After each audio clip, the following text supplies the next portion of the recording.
Bismillahirrahmanirrahim. Assalamualaikum warahmatullahi wabarakatuh. Alhamdulillah. Alhamdulillahilladzi anzala as-sakinata fi qulubil mu'minin liyazdadu imanan ma'a imanihim. Teman-teman mahasiswa Pendidikan Ulama Tarjih Muhammadiyah yang mudah-mudahan selalu dalam keadaan sehat. Insyaallah pada kesempatan kali ini kita akan melanjutkan kembali materi Ulumul Hadis 1. Sekarang kita masuk pada bab atau pada pembahasan yang baru, yaitu hadis hasan, ya, atau al-khobarul hasan, khobar hasan.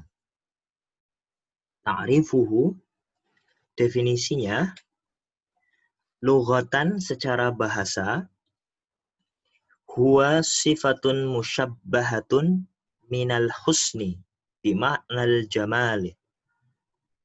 Secara bahasa, kata al-hasan itu adalah sifat yang serupa atau diserupakan dengan kata al-husnu, ya.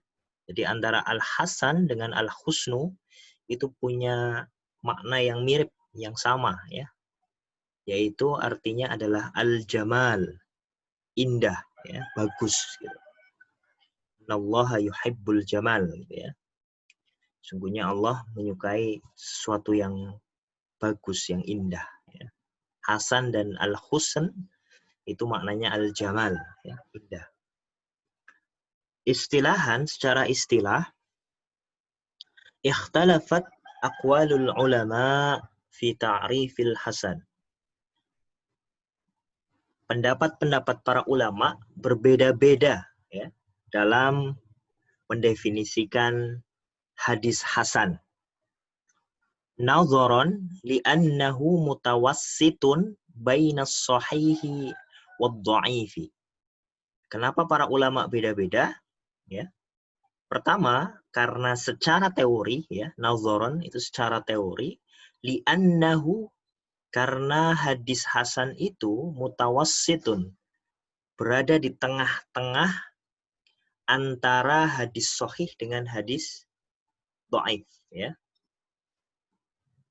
Jadi hadis hasan itu berada di tengah-tengah antara hadis sahih yang ada di atasnya atau yang ada di bawahnya, yaitu hadis dhaif. Itu sebab yang pertama kenapa para ulama beda-beda. Yang kedua, wali anna ba'dahum arrafa ahada qismaihi, ya. Yang kedua, karena ada sebagian ulama yang mendefinisikan hadis hasan itu dalam pengertian salah satu definisi hadis hasan, ya. Jadi hadis hasan itu nanti terbagi menjadi hadis hasan li dzatihi, ada hadis hasan li ghairihi, ya. Nah, kalau istilah hadis hasan itu disebut tanpa ada embel-embel li dzatihi atau li ghairihi, maka secara umum merujuk kepada hasan li dzatihi. Nah, sebagian ulama ada yang mendefinisikan ketika disebut hasan justru yang dimaksud adalah hasan li ghairihi. Ya, itu sehingga para ulama berbeda pendapat. Padahal sesungguhnya seharusnya kalau hanya disebut hasan itu maksudnya adalah hasan li dzatihi. Wa sa'adhkuru ba'da tilka ta'rifat summa akhtaru ma arahu awfaqa min ghairihi. Ya, jadi kata Mahmud Tohan, aku akan menyebutkan definisi-definisi itu, kemudian akan memilih, ya, mana yang menurutku itu paling tepat, ya, dari definisi-definisi yang lain. Oke, ini ada definisi-definisi secara istilah yang tadi disebutkan oleh Mahmud Tohan, beda-beda pendapat di antara para ulama. Yang pertama ada definisi yang disebutkan oleh Al-Khattabi, ya, ta'riful Khattabi. Definisi dari Imam Al-Khattabi. Menurut beliau apa yang dimaksud dengan hadis hasan?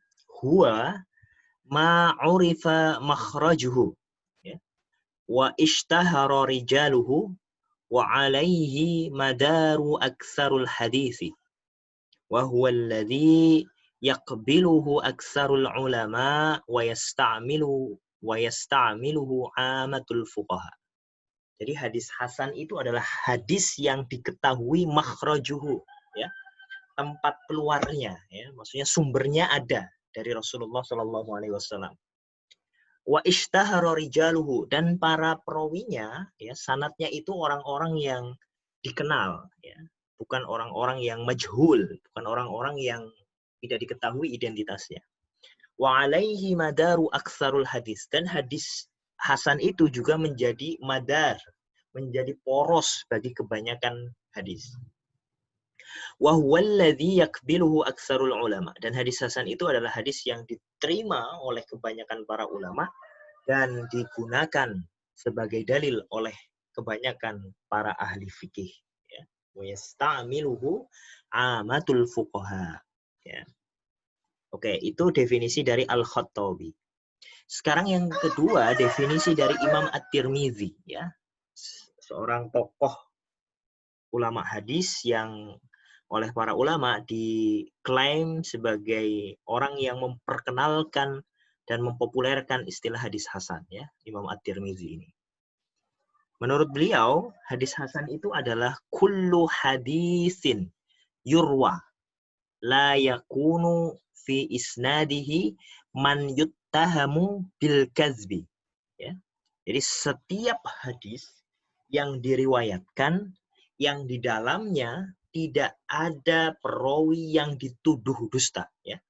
Man yuttahamu bil kadzab ya, itu orang yang dituduh dusta. Jadi setiap hadis kalau tidak ada di dalamnya orang yang dituduh dusta, wala yakunul haditsu syadzan ya, dan tidak pula hadis itu adalah hadis yang syadz. Jadi hadis itu juga bukan hadis yang syadz ya. Wa yurwa min ghairi wajhin ya. Nahwa zalika, dan juga diriwayatkan dari jalur yang lain. Jadi menurut Imam At-Tirmidzi syaratnya ada 3 ini. Setiap hadis yang diriwayatkan yang di dalamnya tidak ada orang yang tertuduh dusta, 1. Kemudian hadis tersebut tidak hadis syadz, hadis yang bertentangan dengan hadis yang lebih kuat gitu ya, menyimpang gitu. Dan yang ketiga, dia juga diriwayatkan dari jalur yang lain ya.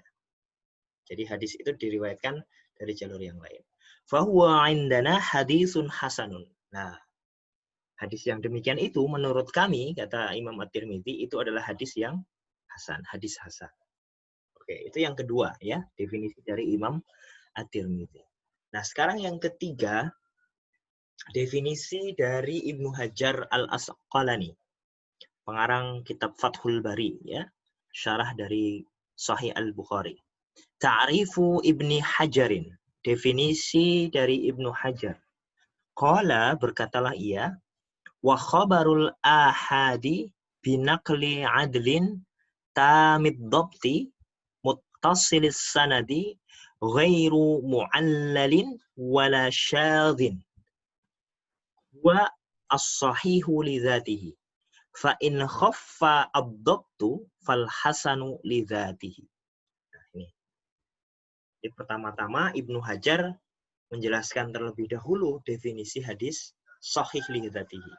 Ya, katanya kalau ada suatu hadis yaitu hadis ahad lalu kemudian diriwayatkan oleh orang yang adil binaqli adlin tamid dhabti, kemudian hafalannya, kedhobitannya juga sempurna, lalu kemudian sanadnya bersambung, ghairu mu'allalin, kemudian hadis tersebut juga tidak berillah ya, tidak mengandung illah, tidak mengandung cacat yang tersembunyi yang menjadikan hadis tersebut lemah, wala syadzin, dan hadis itu juga tidak syadz ya, tidak menyimpang.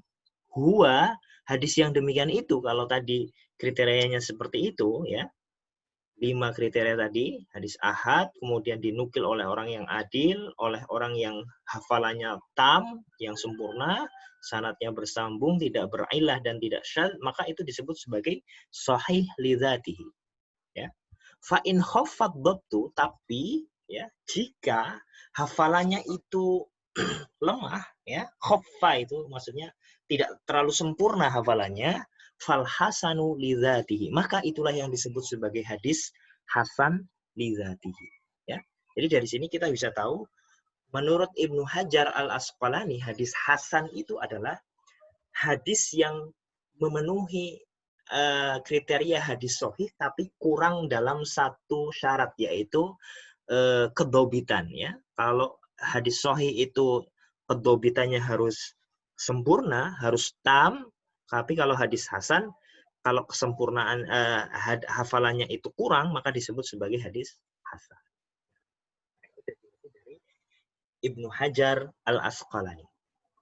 Oke, kita lanjutkan. Kultu, aku berkata. Ya, maksud di sini, yang dimaksud dengan aku berkata itu maksudnya adalah Ibnu Hajar, Mahmud Tohan, ya, pengarang kitab ini.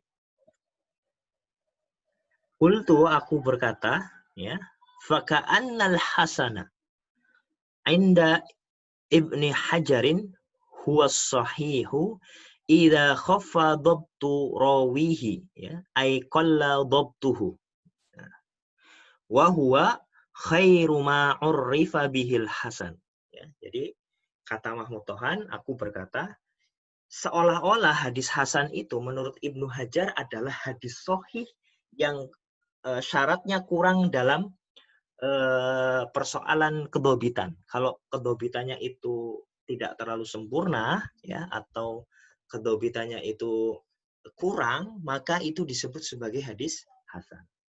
Wa huwa khairu ma urrifa bihil hasan. Dan itu menurut Mahmud Tohan, ya, khairu ma urrifa, sebaik-baik definisi bagi hadis hasan. Ya.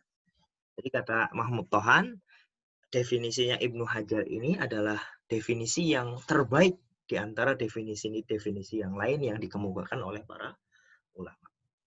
Amma ta'riful Khattabi fa'alaihi intiqadatun katsiratun. Adapun definisi dari Imam Al-Khattabi, maka definisi itu banyak pertentangannya, ya, banyak ketidakpasan, ketidakcocokan gitu. Wa amma Tirmidzi, sedangkan definisi yang dikemukakan oleh Imam At-Tirmidzi, faqad arafa, ya, maka sungguh Imam Tirmidzi itu mendefinisikan ahada kismai al-hasani.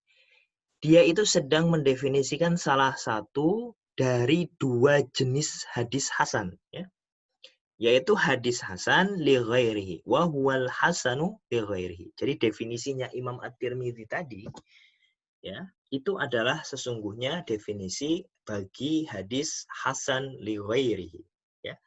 Wal aslu fi ta'rifihi ayyu arrafal hasanu li dzatihi.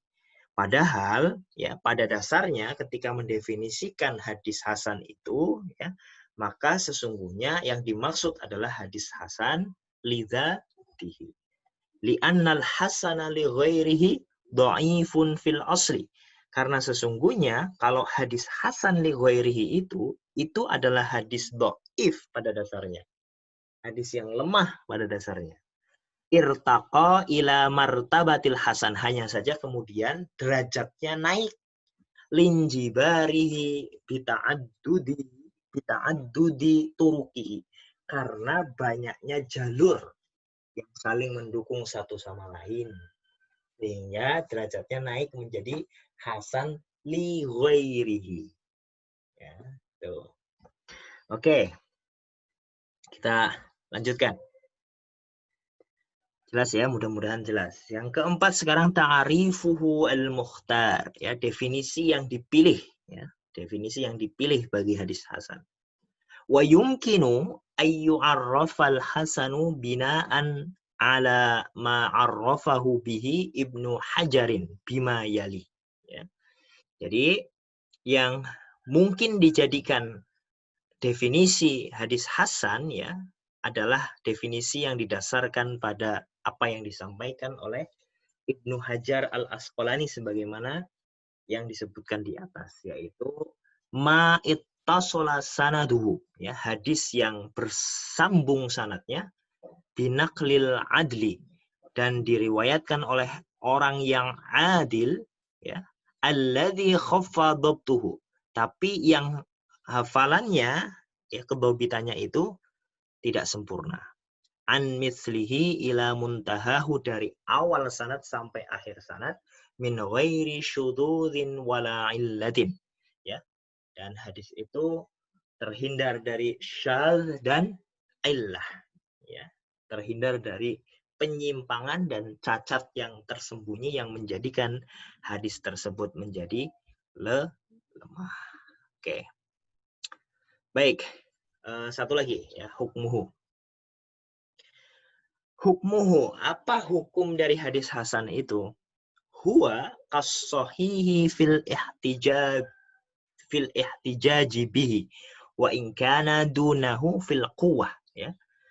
Hukumnya itu seperti hadis sahih, ya. Jadi sama-sama bisa dijadikan hujjah meskipun secara kualitas kekuatannya itu di bawah hadis sahih.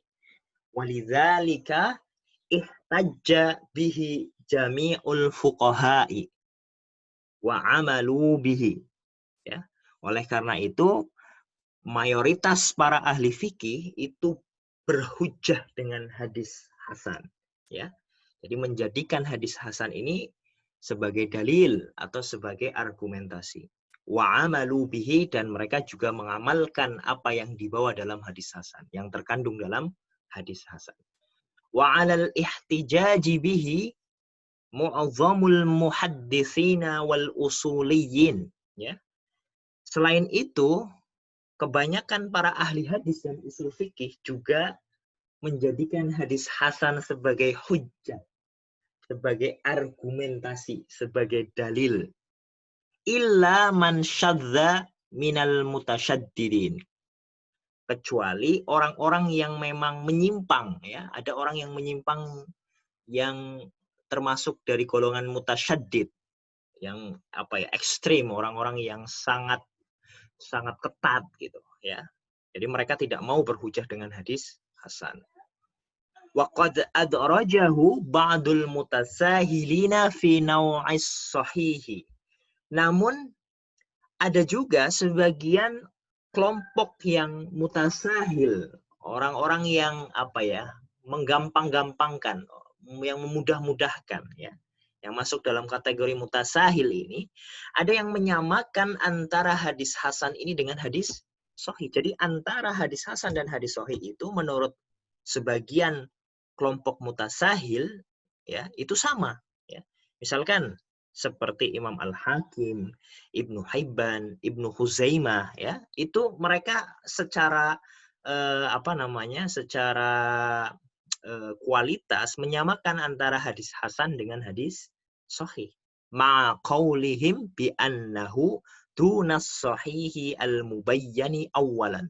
Meskipun, ya, pendapat mereka mengatakan bahwa hadis sahih itu atau hadis hasan itu di bawah hadis sahih kualitasnya. Secara secara klasifikasi berada di bawah hadis sahih, tapi mereka menyamakan antara hadis hasan dengan hadis sahih, gitu, ya. Oke.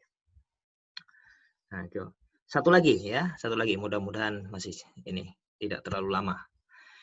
Nah, sekarang contohnya apa? Contohnya misaluhu, contoh dari hadis hasan, ma akhrajahu at-Tirmidzi, ya.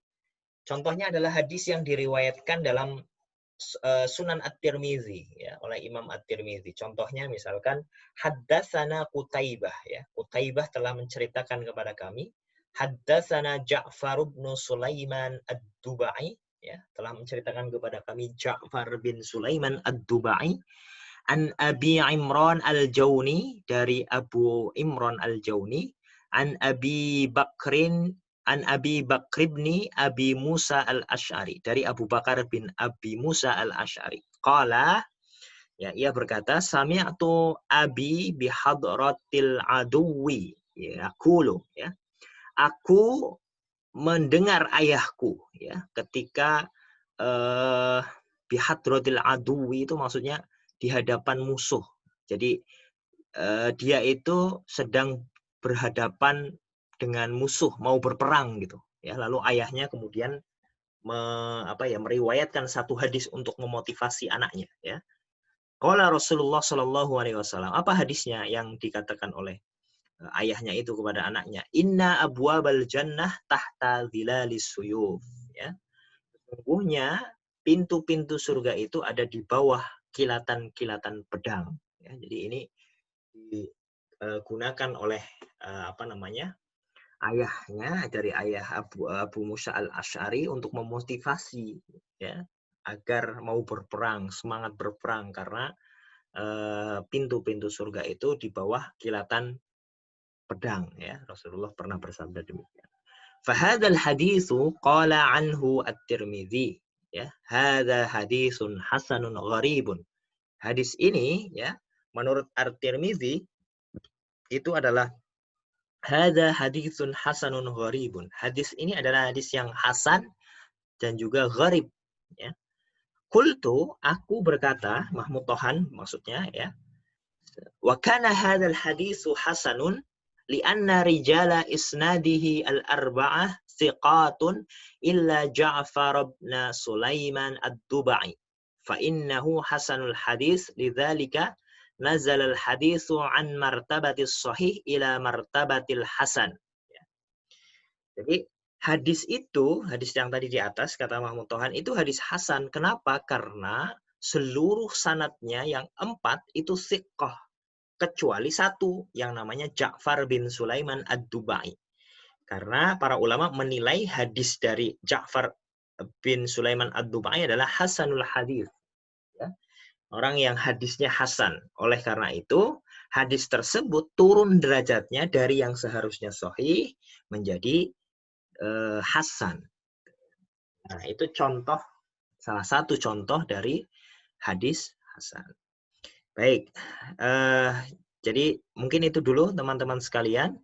Kita insya Allah lanjutkan pada pertemuan selanjutnya ya. Kita akhiri dengan baca hamdalah. Alhamdulillahirabbil alamin. Assalamualaikum warahmatullahi wabarakatuh.